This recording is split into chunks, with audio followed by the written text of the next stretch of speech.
Let's talk about abuse in nursing homes, specifically the administrator's responsibility. Now, in a video prior to this, I mentioned the Watermelon Book. It outlines the laws that the US government has put in place to prevent um, poor treatment in nursing homes. And they have the right to do this because they are the primary payer for basically all the care that goes on in nursing homes. I mean, there is a payer mix for certain, and some nursing homes will have more private payers than government payers. Some nursing homes may not have to abide by this because they have no government funding. But let's read this. It's called FTAG 600. It's found in 483.12. It says very simply, the resident has the right to be free from abuse, neglect, misappropriation of resident property, and exploitation as defined in this subpart. This includes, but is not limited to, freedom from corporal punishment, involuntary seclusion, and any physical or chemical restraint not required to treat the resident's medical symptoms. The facility must not use verbal, mental, sexual, or physical abuse, corporal punishment, or involuntary seclusion. There have been many instances where, on my Facebook feed, it pops up, watch this video of an elderly person be abused. Aren't you outraged? Um, or family catches nurse assistant abusing loved one or grandma or grandpa. Uh, Frankly, those I don't like watching those videos. They're gut wrenching. They are heartbreaking. They they are not what is supposed to be happening. And I hope that every instance where that actually happens is one, found, reported, two, reported, three, investigated, and four, acted upon. Then five, prevented just by having a good screening process, a good orientation process, and a good oversight process for how the quality of care of the residents meets that guideline. That the resident has the right to be free from abuse, neglect, exploitation, misappropriation. There is a standard that needs to be met in any investigation. Essentially, an administrator should be able to say in a court of law that he knows that abuse happened before he or she, I'm sorry, that he or she knows that abuse happened before they can substantiate. There's another standard also that needs to be met where you can not, there are many instances where you can't substantiate, but there is some correlating evidence. It's just not good enough to say, I know that this person got abused.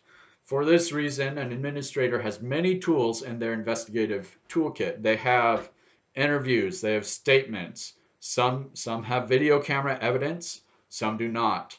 Um, you go to the resident, you have a psychosocial done. You can have your nurses do skin checks to see if there are signs of abuse.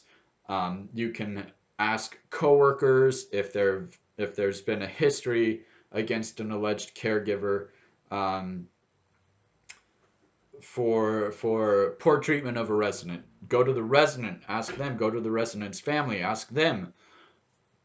Suspicion of crime, that needs to be reported to police.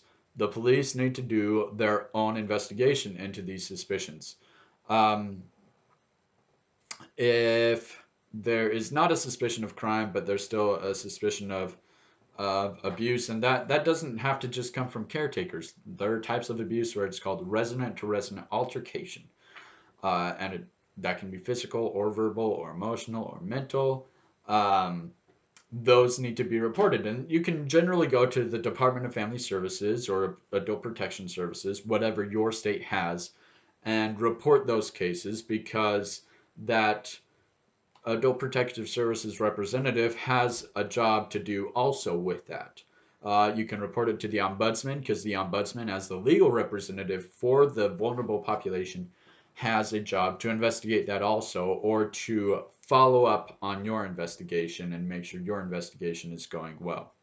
And is um, Furthermore, the state health department or licensing department should be reviewing your reports as an administrator. So whenever I have an abuse investigation, which is quite common, unfortunately, whenever I have that, I make sure that my conclusion fits the evidence, and I make sure that I have all the evidence documented. I want the state to have no doubt what steps I went through, who I talked to, when I talked to them, when they're if they want to follow up on an investigation. I want them to be able to take the same steps and reach the same conclusion. So let's talk about if your grandma or grandpa or otherwise loved one is in a situation where you think abuse may be occurring. I would encourage you to report it to the administrator. The administrator should not, under any circumstances, have a problem investigating that. They should not believe in retaliation, um, and they should follow up with you after an investigation if you brought it to their attention. So, um, so I would encourage each person, staff, family member, another resident, if you may be watching this, to let administration know or let a nurse know, because there should be a process in place where if any staff member hears about any instance of abuse, it should be sent straight up the chain to the administrator and the investigative team that is there at the center.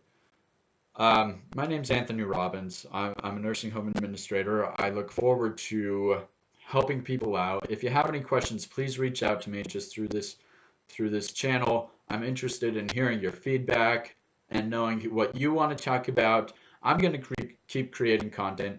I'm going to be the best asset I can for those people out there that need my expertise. Please, again, reach out. Happy to have a one-on-one conversation with anybody. Thanks. Bye.